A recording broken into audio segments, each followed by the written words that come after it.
It was called Sleepy Pines Mall, a few miles off an interstate in America's Northeast, at the center of several small towns. It was a single story and only had two anchor stores, but it was sprawling considering its almost rural location. Built in 1973, it was one of the older shopping malls and opened before there were long-term strategies on mall viability. Popular for a time, its occupancy dwindled in the late 90s, and it lost its movie theater and Sears by 2003, before becoming a neglected, poorly maintained, and sometimes dangerous commercial plaza that was outdone by nearby rivals, and doomed by surrounding negative growth trends of the towns that kept it fed. The food court closed in 2006, and the last stores followed a year later. Sleepy Pines had its fans and grown adults who had gone there as children, paying it nostalgic visits as malls do. But by 2010, it had become a mostly forgotten derelict with a parking lot full of weeds. 10 years later, a lengthy demolition was in its final stages. I had been assigned the foreman of the construction of the building that would replace it, a large warehouse and distribution center for a major retailer. I would frequently pay the site a visit as the walls were torn down and the roof was gutted, myself having gone to the mall several times in my youth, whenever my family was passing through the area, so I knew its layout well. By the winter of 2020, all that really remained of the structure was the back wall of its atrium, which once overlooked the fountain. A painted mural on tiles covered that wall. Efforts to save the artwork delayed its destruction several times, but enough funds were never procured to bring the wishes of perhaps only a few dozen to fruition. I'm no critic, but I always found it rather creepy anyway. European settlers amid a backdrop of pine trees, with the natives they drove out now instead depicted as their friends. Their faces were plain and simple, their eyes staring off into a space where there was once a skylight. On the other hand, the trees looked like they were made by a different painter, and one more talented. The pines were muted in their colors, but highly detailed, with layers of darkness in their shadows where you might expect mysterious forest creatures to reside. The swirling, intricate patterns of the nearly black paint took the forms of deranged beasts if looked at closely enough. But I think it was just the artist having fun, and not acting out with ill intent. It wasn't like the vast majority of shoppers would stand around and study the mural closely, not when there were sales to be found and warm pretzels to be had. Now, the mural itself would be coming down soon, and ground on the next building would be broken after the spring thaw. What little demolition remained was supposed to be put on hold while the earth was still frozen. I went to the site a few days later after New Year's to get my last look at the public painting, exposed to the elements and surrounded by a landscape of snow. I checked in on the operations trailer while there, just to give my best wishes for 2021 to the guy in charge, who I had gotten to know over the years from various other projects. "Hey, you still like strange shit, right?" he asked me after a few minutes of us chatting about our holiday get-togethers. "Got something you'll love. My guys found it just before they left for the winter. I'm no good with electronics, you know, so you might as well see what you can do with it." He handed me a GoPro camera, an earlier model that I would later learn was from 2013. The little box was in bad condition, but I didn't take into consideration how bad at first. And it was true. I did collect oddities and yard sale objects with inexplicable backstories in my spare time. It wasn't the camera itself that might rival some of my greatest finds. It was the potential of the footage on board it, if it survived. If it could explain how the poor thing had been beaten into such bad shape, then the story of the object would be made all the better. I had a long winter ahead of me with little else to do, so I figured I could spend a few nights cracking it open and seeing what was on its memory card. "Jesus," I replied as I studied it in my hands. It's like melted. Yeah, we dug it up and couldn't tell what it was at first. I have no idea if there was some kind of fire here, but it doesn't even look like burn damage. You made a good point. There was no sign of smoke, no bubbles in the material, no metal fatigue. It was like something had turned it into clay and had its way with misshaping it into a twisted piece of art. The glass of its LCD screen and lens was intact, but the body was warped, stretched, and compressed as if by tiny fingers. If the memory card was still in one piece, I would never be able to pry it out. I'd have to carefully crack open the camera around it. Of course, I had a big collection of tools at home, so I knew I could do it. There was every chance the card was missing, or corrupted, or the data had been deleted. But now I was interested. I wanted to find out for certain. I told my friend that we should have lunch sometime, and headed home. I was making good money, but I gotta keep the house after the divorce, and I have yet to get around to moving out and finding a better place. It was a small place, and half of it was spread across cardboard boxes or otherwise just a neglected mess. My home office was the only decent room remaining, and it also featured my tool bench and the arsenal I would use to disassemble the scattered and malformed lump that used to be a high-tech recording device. I managed to break it open and separate several of its pieces, and eventually the micro SD card fell out from its slot. It was perfectly readable and full of video files, which I transferred to my computer and organized by date. There were 23 in all, most recorded over the course of 2 days in December 2013. With a cold, quiet winter outside my window, I turned up the heat, brewed some coffee, and went through the files. Knowing nothing about the camera's owner or what they experienced when I began, I will summarize the portions that are more mundane or uneventful and fully transcribe the rest. File 1. Recorded on a chilly morning, with the operator obviously testing camera settings outside their house. No address can be seen, and the surroundings are of typical suburbia, making the location difficult to identify. There is snow on the ground. It starts with the operator saying, "Nice," as they zoom out on their new camera's now empty box. They're inside their messy car, and they focus on the house for several seconds before the video ends. File 2. The file created date indicates that this one was recorded just a couple hours later. A young woman, around 30, is watching a pot boil on a stove. She's a small brunette with a bubbly attitude and big blue eyes. I quickly discern that this is the operator's girlfriend. They're both happy and energetic, like they've had their whole lives ahead of them. Definitely not married, and they've probably only been together a few months. I learned both of their names as the young man teases her a bit with the camera, and she remarks that she hopes he didn't spend too much on the new toy. I'm not going to share their real names, so let's just call them Mike and Jenna. They clearly really like each other, and the clip ends after he tells her, "This is a lot better than the old one. The mall videos are gonna look great." Jenna stirs some stove-top sauce and smiles. File number 3.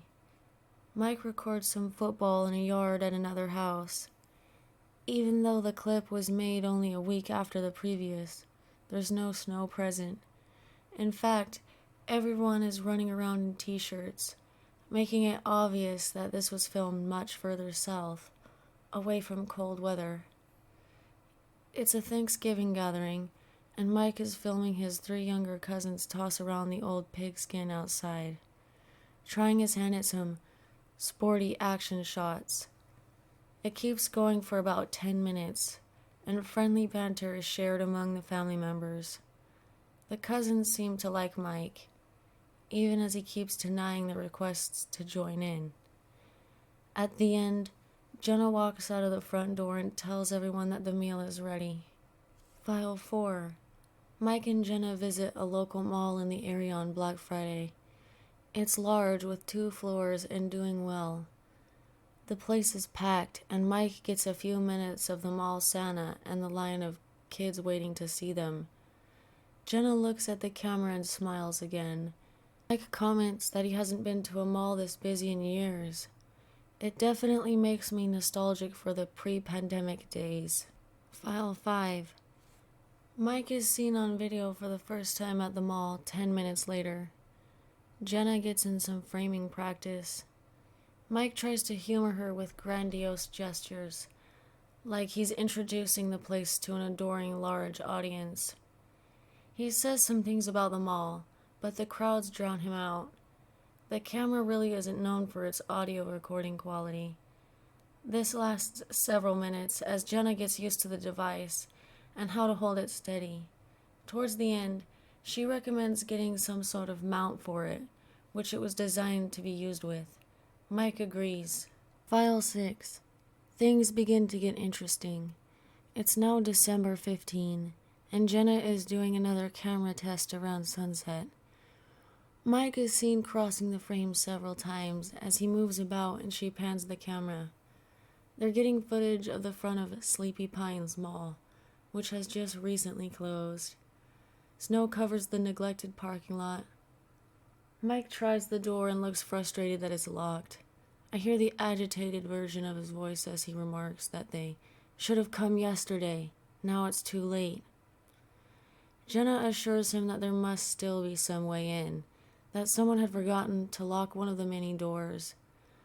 I understand now that they're urban explorers of some kind, though they likely just keep things easy and focus on malls. Judging by Mike's response about that not being a good idea, I figured they hadn't broken into a place before. I rechecked the closure date of Sleepy Pines, which was December 14. They had just missed their chance to legally get inside and film a dead mall. Mike sounds ready to give up, mentioning how well their previous trip went to another mall in the region, and that they are never going to get their subscriber count up at this rate. Jenna isn't so despondent. She wants to make her guy happy, and she mentions that since it took an hour to get out here, they should at least try to get in. Mike sighs, nods, and smiles. File 7. Shot half an hour later, and it's now dark. Jenna is holding the camera, getting a selfie of the both of them. They're under a buzzing wall light somewhere on the side of the mall, near a cracked open service door. They both look pleased, but it's clear that they're still amateurs at the newest hobby they want to do together. "Hey guys, it's Mike and Jenna," she says with an awkward grin. So we're here at Sleepy Pines Mall and we're going to explore it together. If you've watched our first 5 videos, you know that we're both interested in this sort of thing. We're just going to go in for a quick look tonight and then come back tomorrow during the day. I bet it's really creepy in there right now. Alright, let's do it, Mike adds and sidesteps inside. He opens the door and beckons in the viewer, while Jenna snaps the camera into a shoulder mount. The service corridor is poorly lit, and the 2013 hardware doesn't have the sensor chip to shoot in the darkness very well. Digital noise fills the frame as they navigate their way into the mall proper, stumbling over some equipment boxes and cleaning materials that had yet to be removed from the area. Commentary is nearly non-existent until they find another door and emerge into a side hallway that brings them to the atrium. Most of the mall's lights are still going, although the mural is bathed in shadow, giving its already creepy staring faces an ominous presence in the nearly empty building. For several minutes, the couple of explorers walk around, getting footage of the vacated stores. They reach the other end of the mall and head back to where they began, saying very little as they collect footage. The clip ends with a 10-second hold on the mural, during which Mike can be heard laughing after Jenna remarks, "Yeah, That's a little scary. File 8. The two definitely don't have a script. As they perform a longer second walkthrough, they chat idly about how they feel about the place and experiences from past visits to other malls, just to fill dead air. Jenna is at least a competent cinematographer, even if her boyfriend leaves much to be desired in the information and anecdote side of things. If they weren't planning to add some interesting voiceover narration in post, they would have two very dull videos on their hands. It's around the 5-minute mark in this clip, while Jenna shows off the closed dollar theater, that Mike finally mentions some personal history. I learned that he used to live in the area as a kid, and has fond memories of visiting Sleepy Pines, back when it had busy weekends and few closed stores. Some of my earliest memories were coming here with my dad when I was 5, he tells Jenna. So it must have been around 1991? I met Santa right over there. He points to the wide open liminal space under a skylight in the center of the mall. It's sad what happens to these places. How the memories fade over time, you know. Is that why you were so mad when you found out you missed its last day? Jenna asks, now keeping him in frame like they're having an interview. He shrugs. I paid a visit a year ago when it was already deep into the shitter. It would have just been symbolic or something. We're both here now, right? He pauses and looks away. You ready to go? We can get more footage tomorrow, during the day. We just have to keep that door from locking. Yeah, place is starting to get to me. Empty malls at night are unnatural. They turn around and head towards the hallway where they came in. On the way, Jenna suddenly stops and swings the camera around. She stares into a lightless corridor so that the sensor can't pick anything up. A posted sign indicates that the mall security center is at the end of the hall. She lingers on it for an unusual amount of time, and Mike asks off-screen what she's looking at. Don't you hear that? She asks, nervousness in her voice. I turn up the volume as much as I can, but nothing strange passes through my headphones. If she's hearing something, the camera didn't pick it up. She looks into the corridor, as if more petrified by fright than curious. In the end, it takes Mike dragging her away to break her focus, at which point she seems to snap out of it. The clip ends with Mike staring at her and asking, "What's wrong?" If she gives him an answer, she does so when the camera's off. At this point, I get onto YouTube and search for their names. Adding mall into the search forum on a second try brings me to their page. They really were just getting their start. Their channel only has 6 subscribers, 5 videos with only a dozen views each, and no uploads for over 7 years. I skim through their videos, all visits to other malls, and find nothing out of the ordinary. Their most recent uploads started showing signs of professionalism, with some of that voiceover narration they badly needed. Mike shares some history of the empty mall in another state they visited, and he does so with some enthusiasm. He and Jenna smile throughout their trip and look like they're having a good time walking through a shopping plaza of memories. They were one of YouTube's earlier dead mall channels, and they had some promise. But seeing their inactivity only all but confirms my worries that something bad happened to them. And a few minutes of Googling later, I find out that they had been reporting missing in early January 2014, at least a full 2 weeks after they started working on their ill-fated video. Naturally, I get the urge to skip to the end to find out what may have happened to them, but I convince myself to keep going through the files in order and take this trip with them as their latest expedition's first viewer. On a second look at the first few minutes of this file, I notice 2 pink pixels in random spots of the video. I know it's a sign of sensor damage, and I traced it back to when Jenna focused the camera into the hallway. After 30 seconds, one dead pixel shows up. A little later, the next arrives. It's as if there's something at the end of the corridor that's emitting a damaging, invisible light or other energetic phenomena which steadily overloads the camera sensor. But I don't know what else could do such a thing other than a powerful laser or radiation. Eagerly, I move on to the next clip. File 9. The dead pixels are here to stay. They're present throughout the video. I see Sleepy Pine's exterior again, this time early in the morning.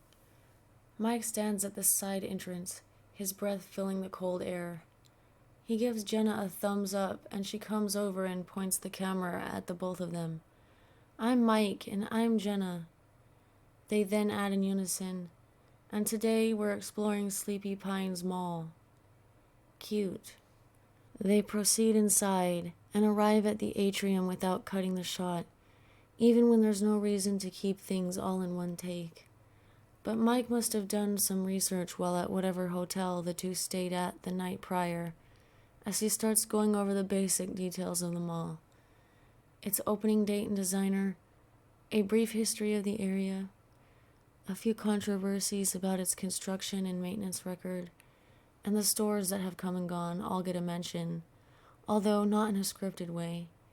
Mike has all this stuff memorized and jumps from one bullet point to the next. Still, I'll give some props to the guy for remembering so much and getting it all out on the first try. Did we get it that time? He asks when they return to the atrium, where the fountain still hosts some coins and is half full of stagnant water. He smiles after Jenna quietly responds and adds, "Okay, keep that one." So, not actually their first try. I don't know how many attempts it took, since they must have kept deleting prior takes to keep memory space free. Before Jenna stops recording, Mike wanders around a little, looking into empty stores. Eventually, he suddenly notices that the red light remains on. "You still rolling?" "Mike, I think we should check out the security area." He sighs and looks a little annoyed. "You still care about that?" "Come on, we've seen just about everything else. We should get everything on film before they tear this place down. Or there will be rooms that are, forgotten forever, never archived." "We don't need to be perfectionists." "But you went on and on last night about visits here with your family and friends, your memories of the holiday decorations and seeing dollar movies." "Really, Jenna? You're saying all this on camera? At least shut it off." The shot lingers a few moments longer, before Mike looks fed up and starts approaching the camera. He's about to grab it when the clip ends. I guess every relationship has arguments, but it's a strange thing to have a fight about. It's almost like Jenna felt something was calling to her. File 10. Mike now stands in front of the dark hallway. Although now with the sunlight coming in through the nearby skylight, so it's no longer pitch black. Mike looks like he's under a little bit of duress, but I understand, knowing myself, that sometimes you just have to do what your significant other wants. "Alright, so let's take a quick look down this hallway," he says, lacking his typical enthusiasm. "It'll be a place you probably only saw if you tried to shoplift or something, or, filmed without permission like only criminal scum would do." "Mike," Jenna exclaims. He fakes a smile and says, "Let's check it out." The camera has already acquired a third dead pixel before they even start moving into the hallway. More pop up as they get closer, as the sensor becomes more and more permanently damaged. But with the camera on her shoulder and Mike leading the way, Jenna doesn't notice. It quickly becomes too dark for it to pick up anything again, but Mike turns on his phone's flashlight, which at least helps it show anything within that cone of light. They enter the security office and freeze for several seconds. An old desk and monitoring station in frame. "What is that?" Mike asks. "Do you hear that?" "Yeah. Some sort of electrical buzzing," Jenna answers. "Weird, right?" "What the hell, Jenna? Why are we even checking this place out? One of us is going to get electrocuted. Can we please get out of...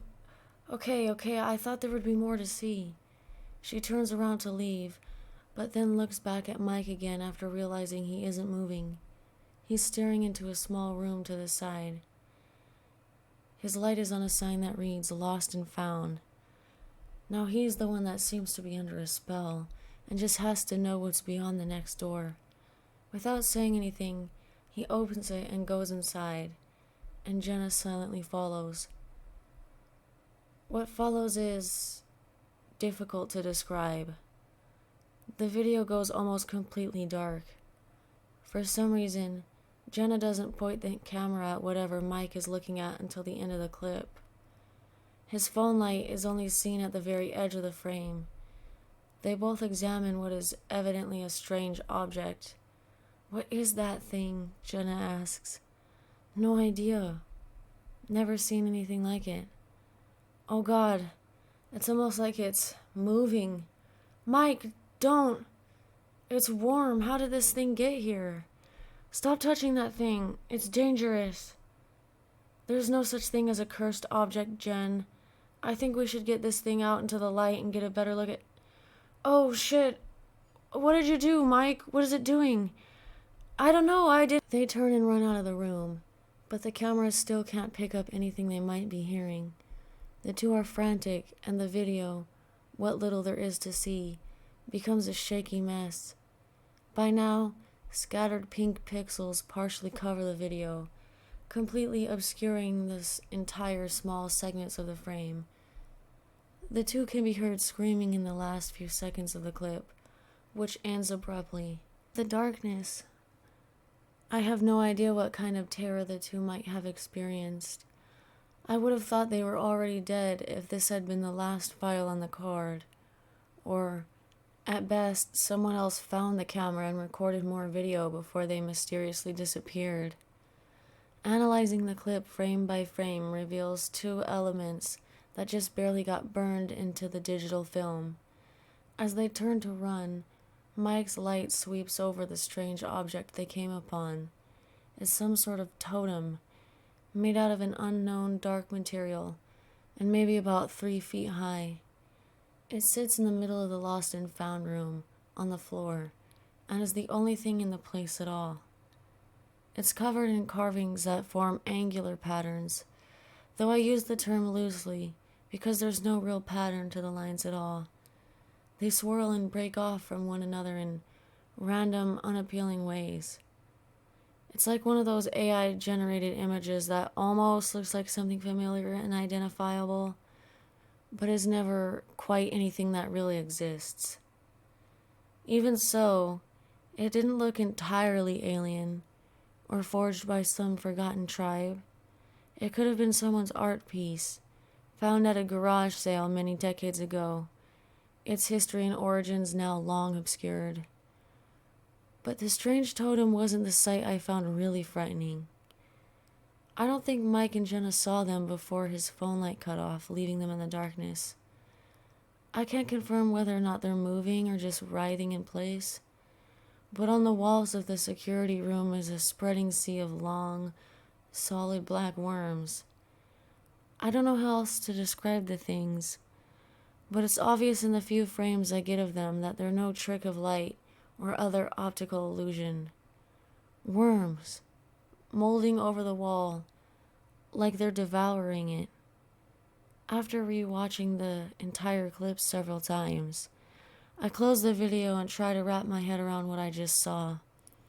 I almost dread finding out what happens next, and I delay myself from opening the next file by refilling my coffee. It's around midnight when I move on to a recording made 3 hours after the last. File 11. I open the file with no expectations, and right away it defies explanation. While the smattering of dead pixels lingers, it's as if the past trauma the couple just experienced isn't a thought in their minds. And at first, it's like they've gone to another location and put on some new clothes. Or rather, old clothes, because it looks like Mike pulled a wardrobe out of the late 80s and changed inside of a brightly lit dressing room, all in the span of a few hours. Mike stands smiling, though he has a nervous twitch. It's apparent in Jenna's camera work as well, because her shot now has a constant tremble. The device is no longer mounted, judging by the shakiness of the video. "Hi guys," Mike says after taking a deep breath. "Well, you're never gonna believe what happened to us. If we get out of this..." "We will," Jenna replies, though there's no confidence in her voice. Right. It'll be better if I just show you." He gestures to a mirror in the dressing room, and Jenna walks up to it to show herself in the reflection.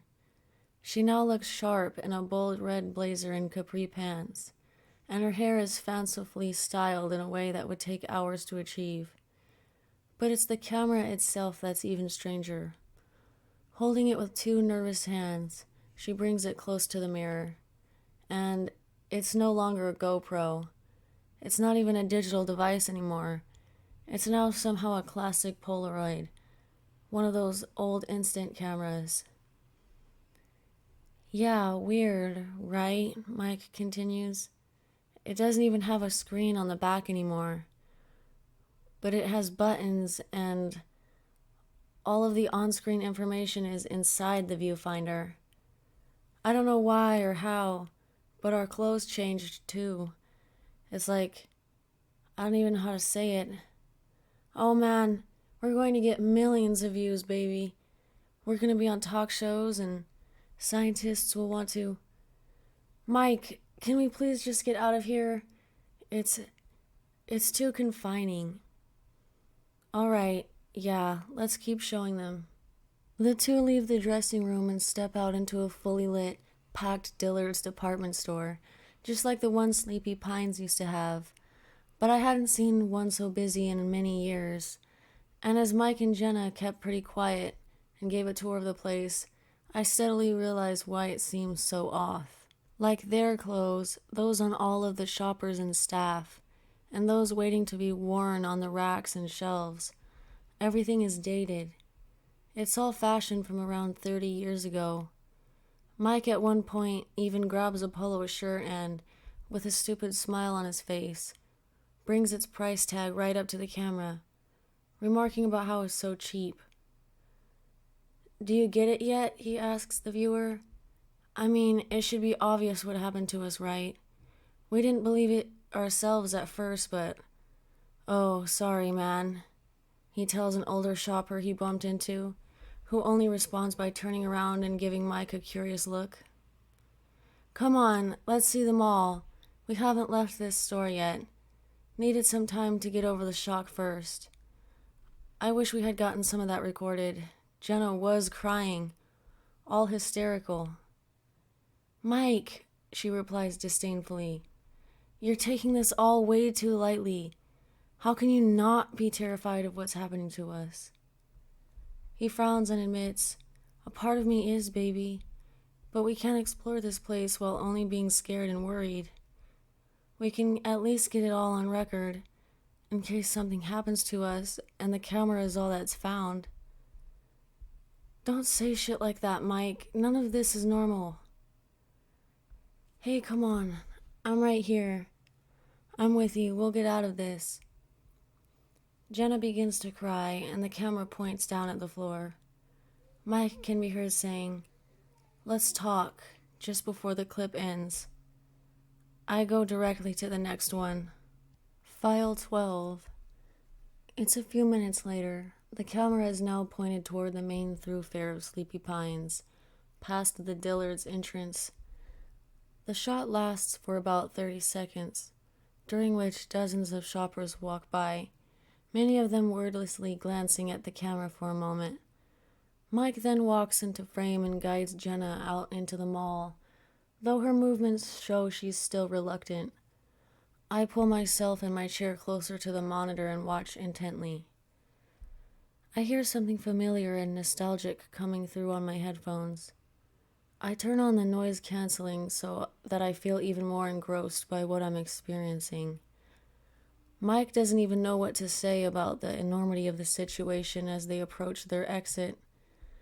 I hadn't given myself time to process the previous clip, or how the look of the store could have been pulled off through some elaborate set dressing. The obvious but incredible answer to all of this still had yet to feel like a valid thought in my head. Mike isn't the only one startled when a large woman suddenly enters the frame. 1 second, it felt like we had been exploring uncharted territory together, and the next, there's a big lady in a pantsuit threatening to spray him with a bottle of amber-colored perfume in a crystal bottle. "I told you we don't need a sample, lady," Mike snaps at her. "Jesus." "Oh, but this is our new fall scent. There's nothing else like it on the market. Just one whiff and you two will fall in love all over again." She seems aggressive, and she keeps trying to spray Jenna and Mike as they shove their way past her. For about a second, her unsettling, toothy smile fills up the frame as the camera itself nearly smacks into her. "What the hell's her problem?" Jenna asks once they're in the safety of the mall. "They could be like that," Mike sighs and looks up at the skylights. "Just maybe not as bad from what I remember. Crazy bitch. You okay? She didn't spray you, right?" "Michael, what is this place?" Jenna asks and points the camera at the ceiling, revealing the blue sky beyond the horizontal panes. The camera settles back on Mike, and for several seconds, he grins in a way that's almost as unsettling as the perfume lady's smile. I can hear the tinny, echoing music better as Jenna waits for her boyfriend to say something. It's genuine, traditional music. The light co-opted renditions of pop music that went out of style years ago that's barely heard anywhere anymore. Somehow fittingly, as Mike grins like an idiot, Toto's Africa fills the air. "Are you really gonna make me say it?" Mike asks. "There has to be some other explanation. This all can't be real." "Babe, we're in the past. We found some sort of time-traveling device. I'm telling you." He turns about and soaks in the mall, adding, "My guess, 1990. Maybe 91. All of those 1980s styles are on their way out, and everything is so colorful. I'm talking post-Cold War chic, Jen." "Then why did our clothes change? Why did the camera change? Where did our phones go? We need to make sure there's a way out or a way back before we start trying to have fun. I don't want to get trapped here." "We're not here to have fun. We're here to make history, maybe even a part of history. We're filming the past, babe. We'll document everything we see. And then we'll find that weird thing again and figure out how it can send us back to 2013. But we could stay a while, right? I mean, this decade is so much better than the one we came from, with all that social media shit and dumbass challenges." "I wish you wouldn't say that. Our friends and family are there, Michael. Our future together. We can't stay." Mike sighs. He doesn't want another argument. He wants to explore what he thinks is the past, some small piece of his own childhood. The shot lasts another few seconds on his impatient face before the camera pans down. I get a look at Jenna's shoes to see that they've turned into a pair of red high tops. File 13. This clip goes on for over 10 minutes, and it's a proper mall tour. Jenna quietly films every store they pass without argument, while Mike tries to provide some commentary. But he's often distracted, overwhelmed by amazement every time he looks into a shop, or sees a person walk by in nostalgic clothing, or finds a treasured piece of media from the era. He forces Jenna to spend several minutes just in the Sam Goody, so she can get every audio cassette, early CD, or videotape in at least a few frames of video. All the while, Mike is overly excited and Jenna seems weary of the crowds. The shoppers almost approach an uncanny valley. They look like regular people, but they act like emotional automations, staring vapidly at the two like they're intruders in their home. She notices them, as do I, but Mike hardly seems to consider whether or not something is off with everyone other than himself and his girlfriend. He's under the effects of a siren call brought about by his love for a romanticized past. They pass by a brightly lit hair salon with colorful geometric shapes on the wall and a checkerboard floor. The three women seated inside are all getting the exact same hairstyle. The small movie theater's marquee lists as now playing Total Recall, Gremlins 2, Terminator 2, City Slickers, The Rocketeer, and, ironically, Back to the Future Part 3. We see more mall store staples, many of which no longer exist anywhere. A KB Toys, a Walden Books, a merry-go-round filled with clothes for teenagers. I recognize most of the places, and sure, I miss seeing them if I think about it, but they all had their time, and I don't worship the past like Mike seems to. While it's certainly interesting to see all those old stores in modern high definition, dead pixels aside, I find myself just hoping the two make it out. Sleepy Pines looks very different overall. It had big blue, red, and yellow painted lines running across the wall. Neon lights cast their glow on indoor trees and lounge areas full of boxy chairs and couches. Coin-operated rides sit out front of the arcade for the kids too young to venture in and play the cabinets that bright and noisy pixelated games inhabit. I can empathize with Mike, being a kid during this snapshot in time, wanting to go back and feel something genuine again, if he believes the present is shallow and hopeless. But that idealism isn't going to find either of these young adults a way out. All the while, the calm cheerfulness of the mall music undercuts the rising dread I begin to feel about a situation I'm helpless to change. Wow, Mike says wistfully as they reach the Sears at the other end of the mall. It's great, Jen. What an experience. You got all that, right? Yes, now can we go back to the Lost and Found? We need to get that thing to send us back home. I wonder if the younger me will show up if we wait around. Baby, I don't think you appreciate all of this enough. How often do you get to take your girlfriend to the freaking past and show them someplace that meant so much to you? After waiting for a response from her that doesn't come, he sighs, nods, and says, "All right, fine. Let's get a good shot of the mural on the way back."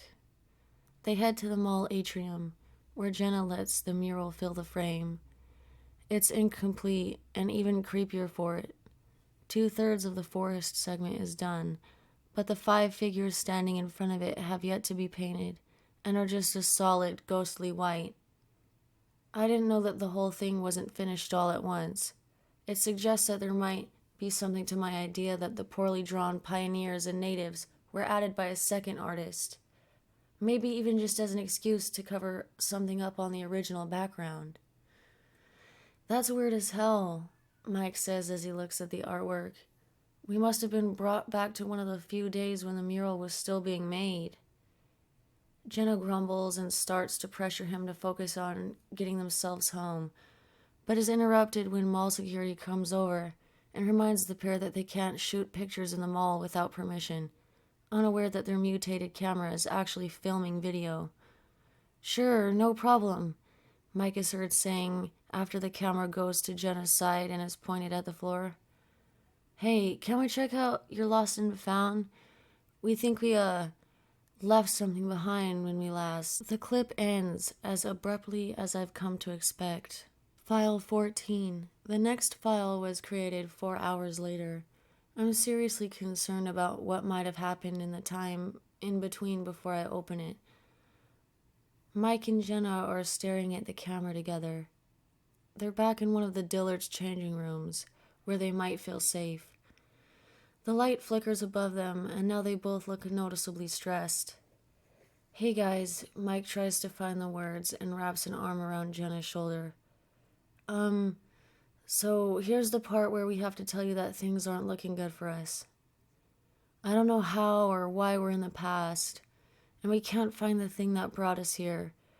We looked all over, every store, every back room, every staff room you could think of, and it feels weird trying to sneak around, you know?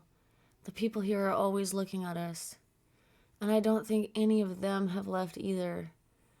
They're all the same shoppers that were here when we arrived. Something is wrong with this place. I should have seen it earlier, but I was busy being too stupid about everything. The doors out are all locked, Jenna adds tearfully, as she seems to come to terms with their situation. We tried all of them, and they won't budge. We picked up one of the payphones, but there's not even a dial tone. We're going to tear this place apart if we have to. We'll find that thing, whatever it is. But just in case we don't make it out, and you find these videos, please call my parents. Their home number is... Mike, shh. Jenna suddenly shushes him. She points towards the edge of the frame, and Mike turns the camera around to show the gap at the bottom of the changing room door. After several seconds, a pair of large feet stuffed into high heels steps into the space. They turn towards the door, and it rattles violently. Jenna can be heard suppressing a scream. The door keeps shaking for about a full minute, before the assault finally ends. Without saying a thing, the large woman on the other side walks off. As upset as she is, Jenna picks up the camera again, nearly dropping it as she films Mike cracking open the door and looking around. He gestures for her to come out, and they make an exit from the store by sneaking behind clothes racks and keeping quiet. The other shoppers look at them again, but don't bother them. Just before they can leave, Mike gets a shot of the perfume lady standing near the store entrance. I recognize the shoes and realize she must be stalking the pair at this point. Without warning, she turns towards them, and they duck behind a display table full of polo shirts. I pause on a frame of her face and see how hideous she's become. Her bulbous face is covered in bright red lipstick, sky blue eyeshadow, and bright pink blush, but it all does nothing to help with the fact that she has greasy, disheveled hair and yellow, crooked teeth. After a few seconds, the camera pops back up. The perfume lady is gone.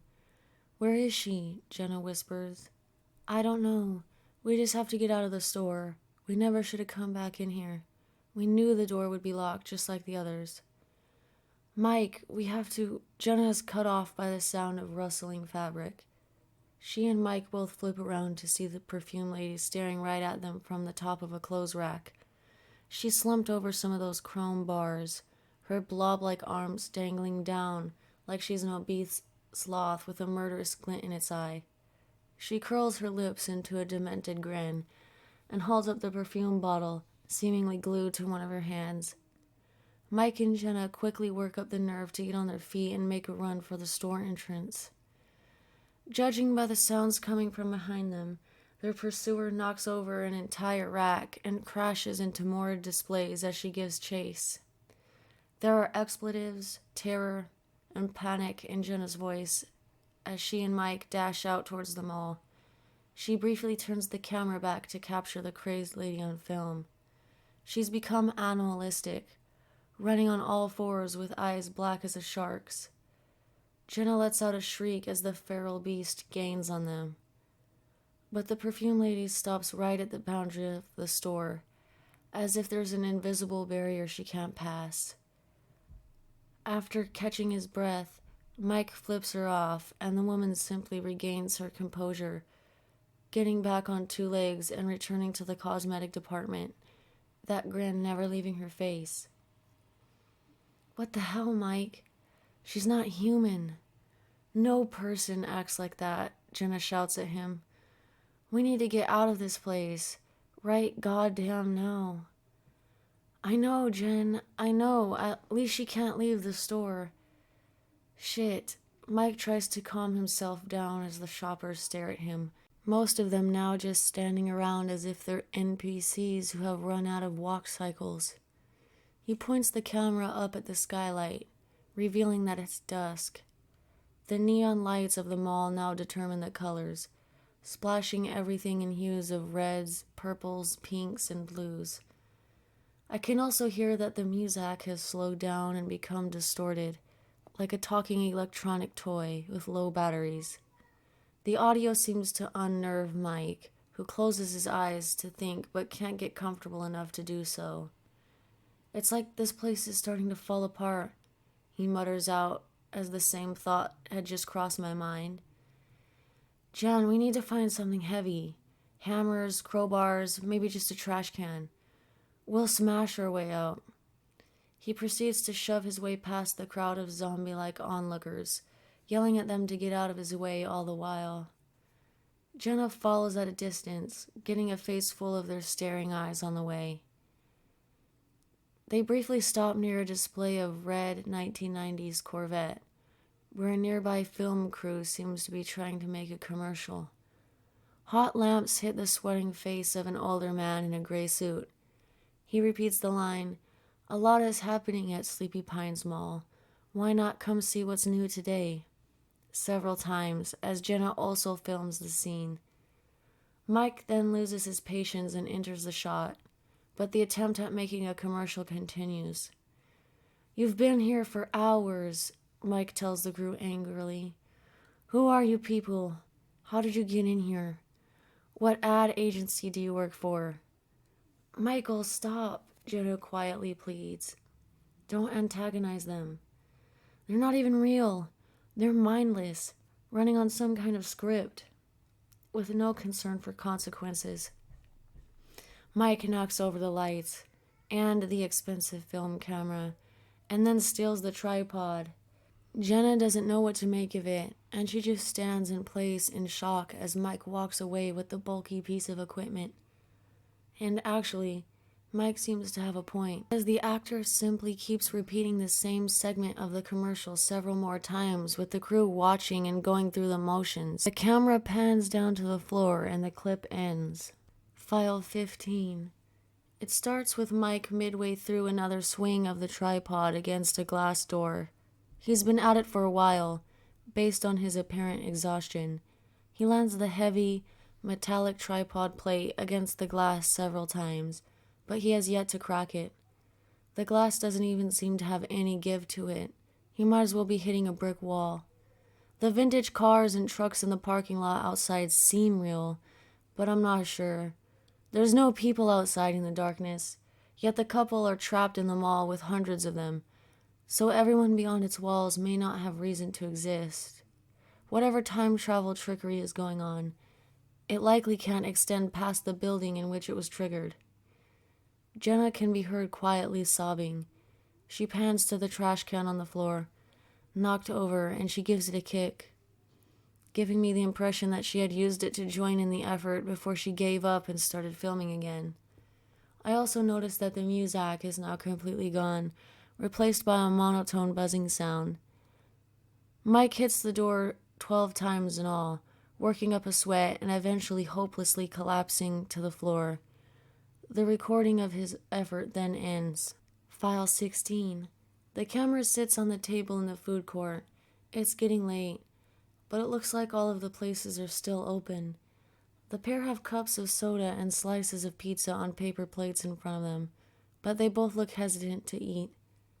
It isn't only that they're losing hope of escape. They're also afraid of the food. I can't blame them. They're also mostly in shadow, now lit only by the neon lights. "Are we going to eat this?" Mike asks listlessly. "I mean, who knows what it's made of?" Jenna murmurs back, "We have to eat something. We're starving."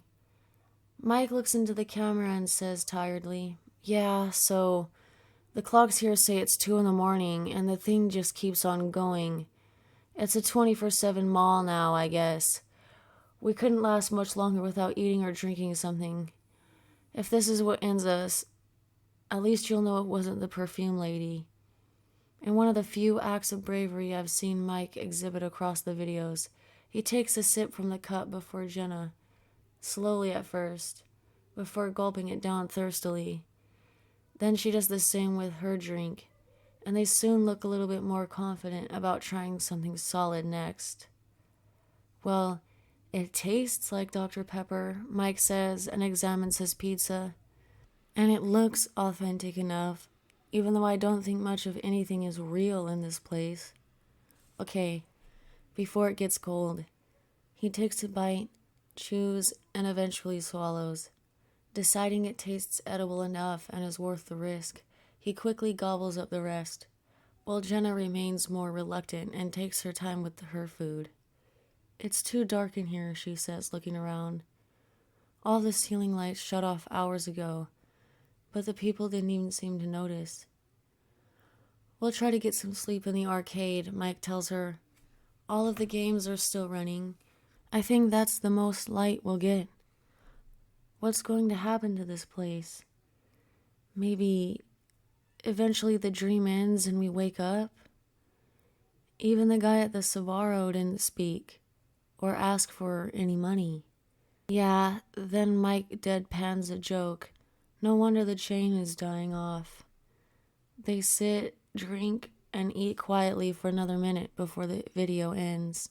File 17. This one takes place entirely inside the mall's old arcade, which closed in 1998.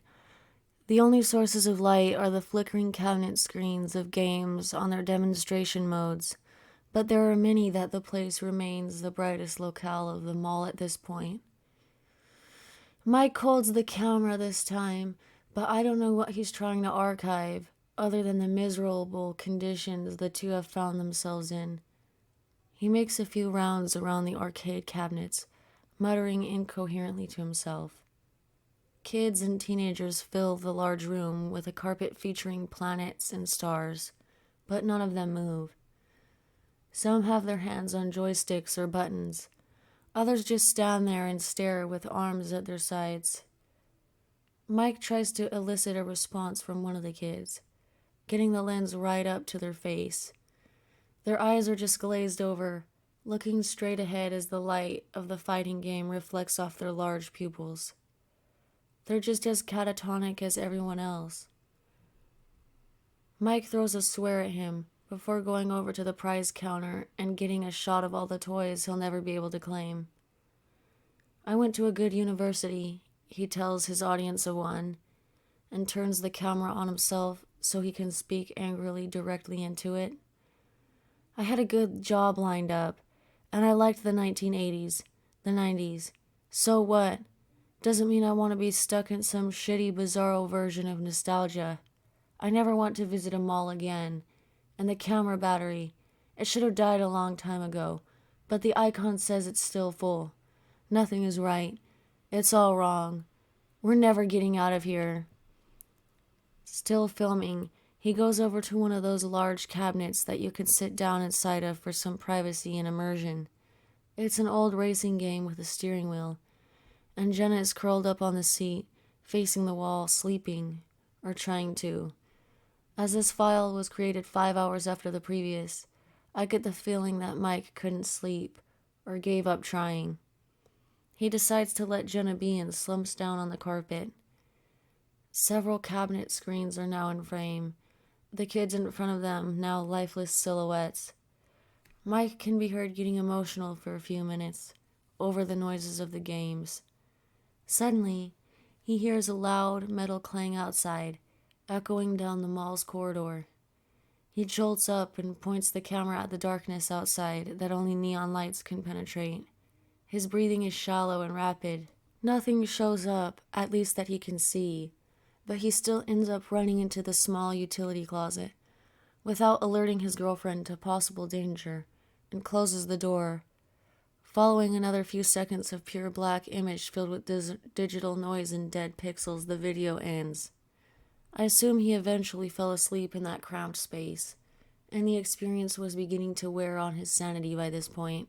File 18. The camera is aimed up at one of the skylights, where early morning light is coming through. It's possibly about 8 a.m. or so, meaning Mike and Jenna are nearing 24 hours spent in the mall. Mike pans down to show the mural and the fountain in front of it, where Jenna scoops up a handful of water and washes her face. Around her are the mindless shoppers, all of them still idle despite the fact the place seems to have never opened or closed.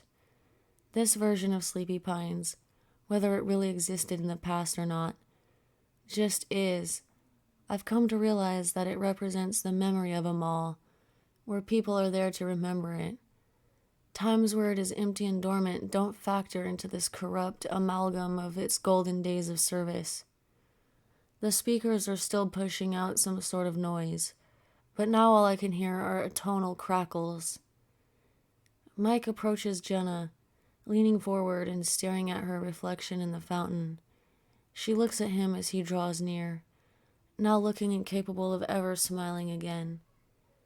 I still worry about Mike's mental state, but she doesn't seem afraid of him.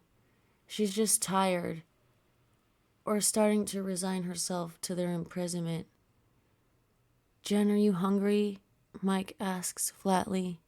The Cinnabon still seems to be running. "I could get you something." She shakes her head and replies, "Mike, we need to find a way out today. Whatever it takes. We can't give up. We just can't." "I know. We'll try something else. I was thinking maybe the air vents." Jenna looks like she's about to say something, but instead goes back to looking into the fountain. After several seconds, she takes on an inquisitive expression and leans forward. She stays in frame, but I get the impression that Mike's actually looking elsewhere while the camera remains pointing at her. Jenna takes out one of the coins from the fountain and studies it.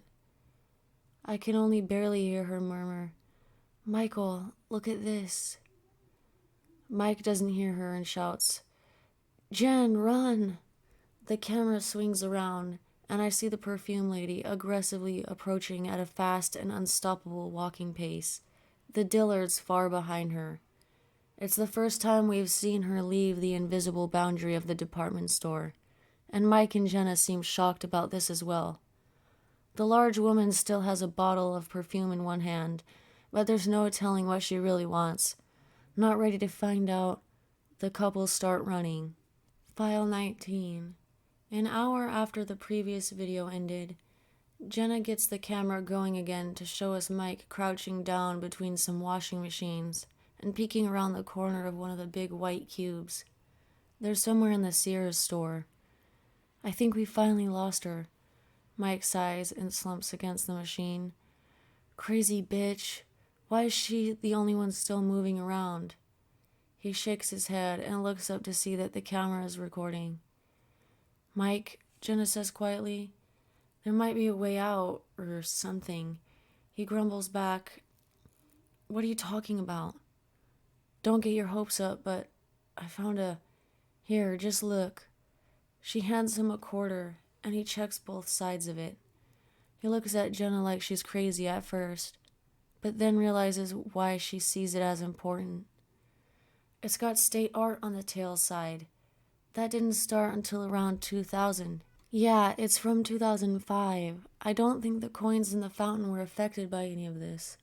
Something to do with the water, maybe? That doesn't make any sense. None of this does, but maybe there's something we can do with the water. Whatever took us to this bizarre version of the past, maybe water is the answer. A way out. Mike frowns. "So what? Should we jump into the fountain, hold our breaths, and hope for the best? Or do you want to walk up to all the faucets in the mall and flood it? How does this big revelation help us?" "We have to keep trying, Michael. And we need to talk. We really need to understand what happened to us, and what this place really is, and why we're here. I don't think we're really in the past. Didn't you notice how early it got dark yesterday? There aren't any holiday decorations here, and all the fake people are dressed like it's summer, but the day didn't last any longer than it did before. I mean, yeah, I guess. I think that device somehow recreated local history by altering all the nearby material. But it isn't perfect, and it can't sustain it for long. It's not stable. It's breaking down, and we're running out of time. That's insane. Have any better theories? Do you think we actually went to the past? Mike takes on a rather vapid expression as he thinks for a few moments before replying. Then what's the deal with the perfume lady? I don't know. Maybe she's guarding the place. Maybe she's the thing keeping us here. She's hunting us. She's a threat. So I say, let's just try to kill her. How? He asks, and rather stupidly in my opinion. We could start by trying. Why don't we bash her over the head and see what happens? She's not real, Mike. None of these people are real. All right, yeah, fine. We'll smash her in the head and see what comes out. He tries to act tough for his girlfriend, but he can't back it up. After he agrees to commit some form of homicide, the two hear a noise, and he panics just as much as she does when they see the silhouette of the perfume lady against the light of the Sears exit to the parking lot. I'm not sure whether she was just standing there looking menacing or chasing them again. The clip ends just as the couple start running. File 20. With only 4 files left to view, I know that Mike and Jenna's journey is coming to an end. This one opens with Mike holding the camera at himself, and behind him are boxes of shoes. He's at a Payless or a Foot Locker. He has his arm wrapped around the camera tripod from earlier, which rests against his shoulder. He must consider it the best weapon he could find. I think it's been over 24 hours since all this started, he tells me. We're prepared to take on that perfume bitch now, mentally and physically, but we don't know where she's at the moment. But you gotta see this. He gets up and goes to the store entrance, where Jenna is standing guard and looking into the hall. She's holding a metal bar in one hand, I think taken from a clothes rack, and a fire extinguisher in the other.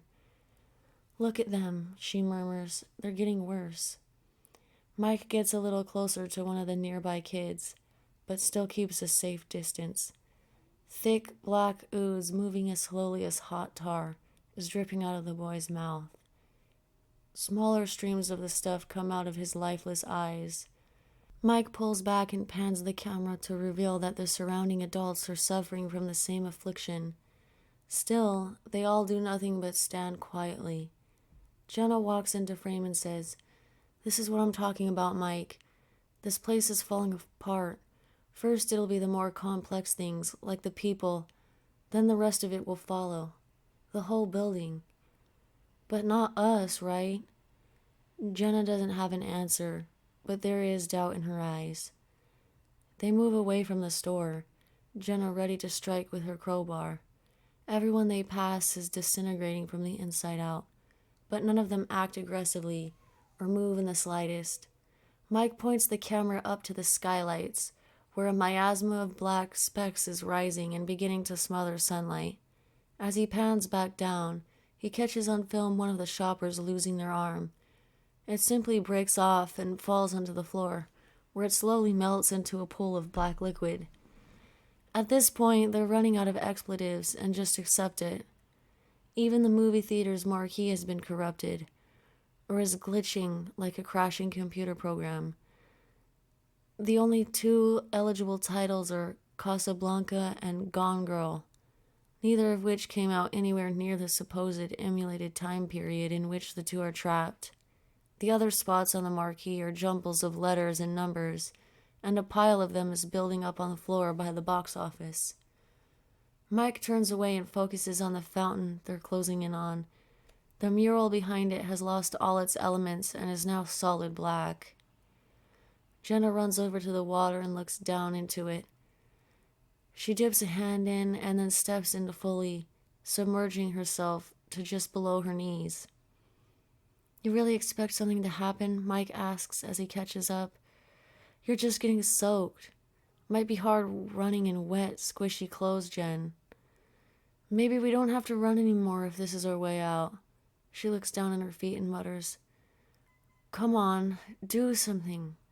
What are you hoping will happen? I don't know, maybe for my shoes to change back. Mike gazes into the fountain, bringing the camera close to its surface.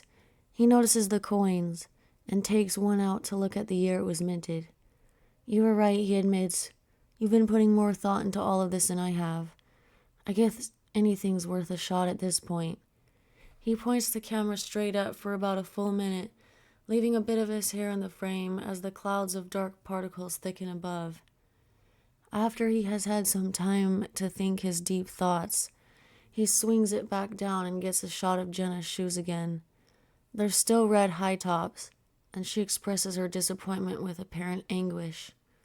I don't know how long she stayed in the fountain, since the video ends moments later, with Mike trying to be considerate and offering assuring words. File 21. Over 2 hours later, Mike gives me a shot of the skylight again.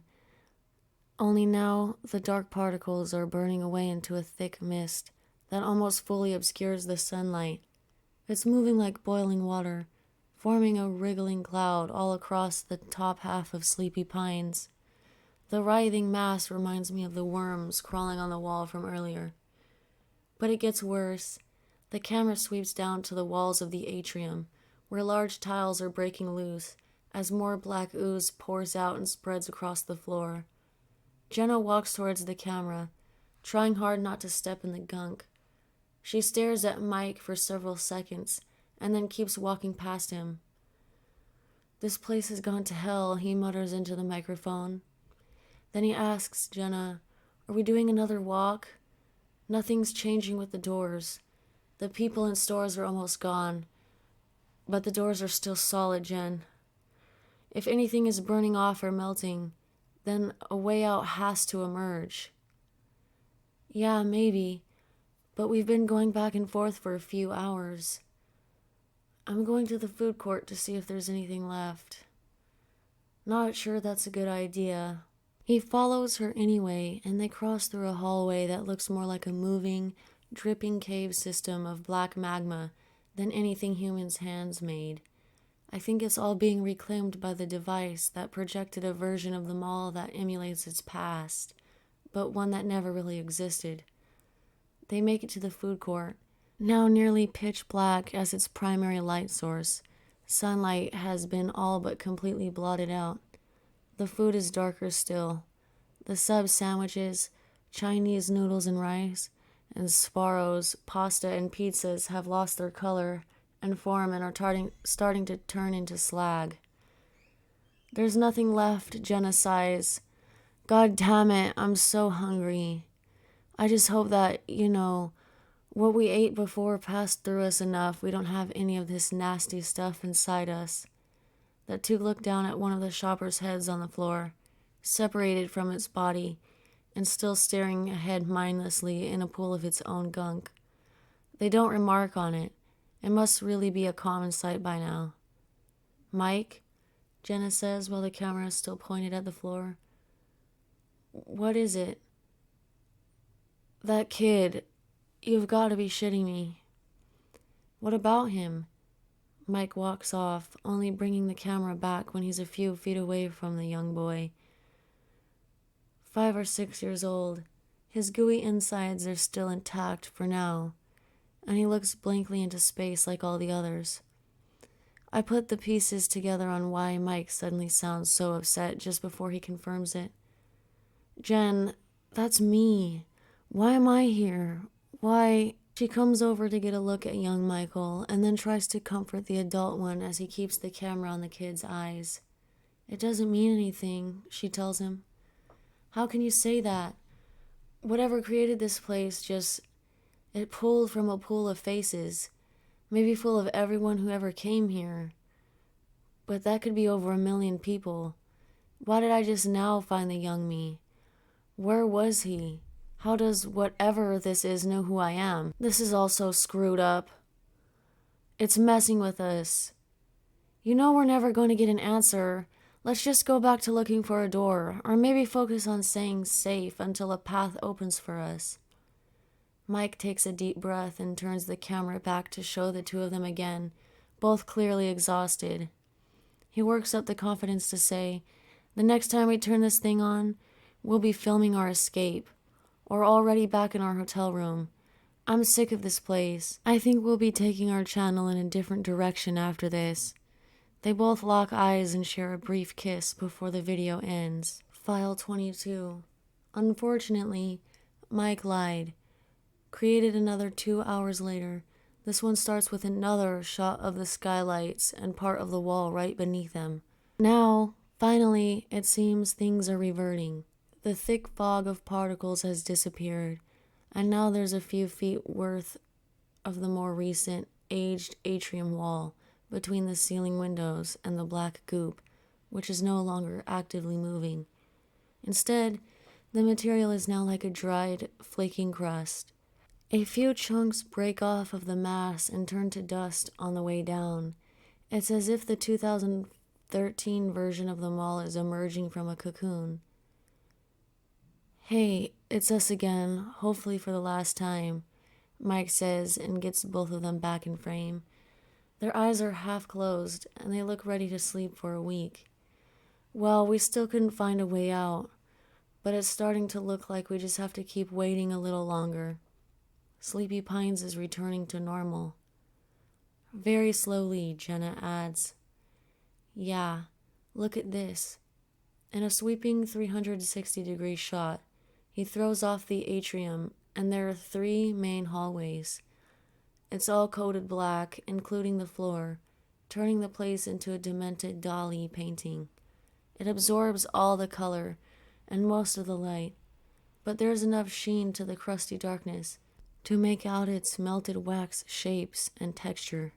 The two stand to avoid sitting on the stuff, since all the chairs and couches were also gunkified. Even the fountain has been affected, and now it's just a solid black basin that still holds its water. All the people are gone, melted into the floor, Mike sighs. The, fragrance fiend has been MIA for a while now, so I think that we've scared her off or something, and it's all coming to an end. I begin to feel some relief myself after having an elevated heartbeat for nearly an hour from the safety of my office chair. I start hoping again that they made it out, but just dropped the camera on the way.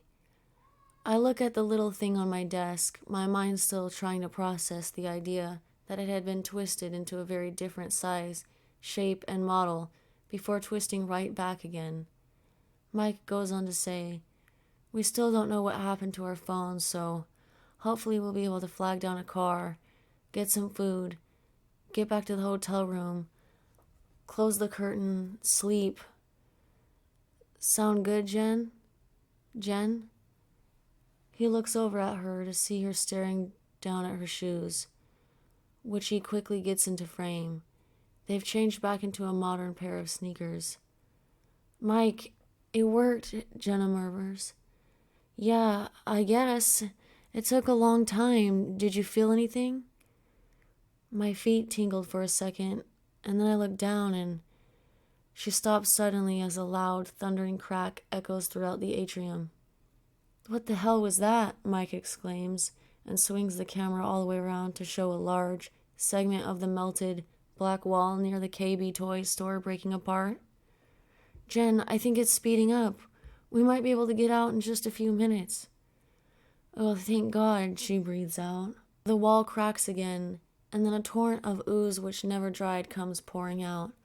Mike takes a step back, and the 3 of us watch in dread as the inky arm emerges from the opening, its claw-covered hand grasping to the side to tear open the rest like a chrysalis. Like a grotesque insect emerging from the inside, 4 more arms spring out and quickly rip apart the shell. A deformed, hulking dark mass over 7 feet tall lurches forward, its 4 legs and 9 arms wriggling about as if they're trying to free themselves from the true owner of the body. The disgusting and horrifying chimera has 5 mouths, at least that I can see, but only a single eyeball manages to protrude from the dripping, fleshy shadow. Multiple voices, all of them dissonant and guttural, manage to gurgle out, "Try our new fall scent." Jesus Christ, Mike yells out and grabs for the tripod, resting against one of the lounge chairs. Before he can grasp it, the monstrous creature emits a loud buzzing sound. The camera picks it up this time. For Mike and Jenna, it's so painful and deafening that they have to cover their ears. In doing so, Mike ends up flinging the camera away. It lands at an angle in the melted floor, where the dried ooze covers up a part of its lens. The moment the shrieking begins is also when more dead pixels start to appear, much faster than when it happened previously. Every 2 or 3 seconds that pass, another one pops up. I'm still able to see enough of the scene that follows to discern what happens next. Though in pain, the couple manage to get their weapons, and as the creature stumbles into the frame, Mike hits its body and multiple arms with its tripod several times, with as much force as he can muster. Jenna jams her metal bar into its body, but it gets lodged into the mass and starts sinking into it. When she realizes she can't pull it out, she begins spraying the creature with foam from the fire extinguisher. It seems to slow it down, but that isn't enough for either of them.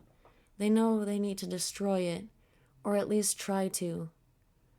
Its body covered in foam, and maybe blinded by it, Jenna shoves the entire red canister into one of its mouths. Mike bashes the extinguisher in deeper with the tripod, and the handle audibly gets squeezes within its maw. More foam is dispensed directly down its gullet, paralyzing the abomination. Jenna grabs Mike's hand and gestures towards the fountain, I guess seeing it as the best option, though I lack the information to know exactly what they expect it to do for them. Even so, they run off into the background of the shot and visibly jump into the water. They don't emerge before the video ends. In the last 10 seconds, after the foam stops pouring out of the creature's mouth, it collapses to the ground, where it starts crawling towards the fountain, screeching and sprouting more arms as it does so. With over half of the video's pixels either dead or showing nothing but blackness the lens is seeking into, the clip finally ends on its own, likely because the camera is too badly damaged to continue recording. File 23. I want a conclusion, but I should have expected I wouldn't get one. My PC never generated a thumbnail for this final file, so I knew in advance that there would be something wrong with it. The warning about it being damaged doesn't deter me from trying alternate ways to see inside it. The file size is over 25 megabytes, so there has to be something within its bits. Eventually, after trying several file restoration and video editing programs, I managed to extract some information. It's 9 seconds long, though that means little when everything about the file is corrupted to begin with. The audio is nothing but a loud buzz similar to what the creature let out, and nearly every frame of the video is just a mess of jumbled greens and blacks of more unreadable data. Even so, I want to say that I did everything possible, so I go through the video frame by frame, all 60 of them for each second. Only 2 frames, one 5 seconds in and the other just near the end, survived and are decipherable, despite having a flood of pink dead pixels. The first is a single frame of sleepy pines during the day, looking normal with a few shoppers walking about. Many of the stores are closed or empty, but the arcade is still open, placing this image sometime before 1998, but after the events across the rest of the files. The other one takes me back to where it all began, showing the totem in the lost and found room, blurred by camera motion. It's a duplicate frame from file 10. The remaining several hundred frames remain corrupt, and the created date for number 23 defaults to the Unix time of January 1, 1970. I don't think that the last file was created by pressing the record button. My guess that it was generated via hardware error, possibly while the camera was reverting back to its natural form. But that doesn't explain where it could have pulled that picture of the mall in decline, taken years later. I stay up for another hour into the night, researching anything I can think of about the mall, or Mike and Jenna, I find the commercial we saw being shot by the Corvette on YouTube. I almost believe I might see the couple walking around in the background. But I go through the retro 30-second spot for the mall several times, and none of the featured smiling shoppers look anything like them. Even so, seeing all the area-appropriate clothes and the appearance of the mall made me appreciate just how accurately the strange, unknown, and missing device managed to recreate the planet from the past. And then, at 4 in the morning as I'm starting to crash, something casts doubt on the genuineness of everything I saw. Although Mike never posted about it on what little social media presence he had, I find out through another's Facebook post from Mike's university days that he attended several special effects classes in his junior and senior years. I go to bed thinking about what this might mean, and how it really could have just been an elaborate underground art project. Maybe Mike had melted several cameras and placed them about in abandoned malls to attract attention to himself, or become the star of some new urban legend. He and Jenna could very well be missing on their own accord, just to make it all appear authentic. Even with those doubts, I go through the files several more times across the following days, looking for any giveaways that anything was faked, albeit very well. I'm not very good at spotting the tricks he could have used, or seeing the imperfections and elements you'd need a computer to render. I have lunch with my buddy who gave me the camera a week later and tell him all about it. We end up having a laugh, and he gets me out of a rut that resulted from my viewing experience by telling me that he was almost certain it was all faked, because it just sounds too Hollywood horror to be true. In a few years, Mike and maybe Jenna as well would surely emerge as modern artistic visionaries, and everyone that had found a copy of their videos would have something worth a small fortune on their hands. But despite saying all of that, as we head out of the restaurant, he does mention 2 final little details. The camera, it turns out, was somehow embedded inside one of the mall floor tiles. Oh, and one more thing. Early in the demolition, his crew found a metal bucket in one of the food court kitchens with several unexplainable bite marks around its edges, like someone with a strong pair of chompers snacked on it. He gets quiet for a moment after revealing these findings, but then grins and adds, maybe those 2 kids were just that good. Maybe.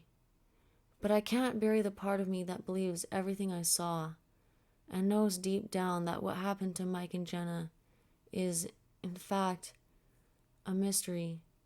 While I'm still in the area, I drive to what remains of Sleepy Pines one last time, and on this visit, I get a really good look around at the mural, coming up close to it, while my mind fixates on what might have transpired on the now barren grounds.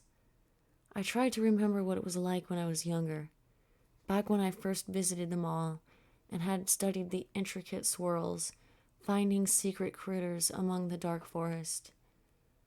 At first, I think they're all still there, just waiting to be broken apart and tossed in a landfill. But on closer inspection, I find that the elegant brushstrokes of the nighttime woods suddenly end and are not present in the last third of the mural on the left side, where it was still blank and incomplete in Jenna's videos. The paint is still there, as are the trees and dark colors of that ominous forest. But the subtle texture only the touch of a human hands can create has been replaced by something mechanical. What was changed and then now changed back is an unfeeling reproduction that could never get right the true authenticity of real historical art made by someone who cared. Thank you for joining StoryEscape on this chilling tale. If you enjoy the story and want to experience more eerie escapes, don't forget to hit that like button and subscribe to the channel. I would love to hear your suggestions on your favorite scary stories. Please tell me in the comments. See you soon.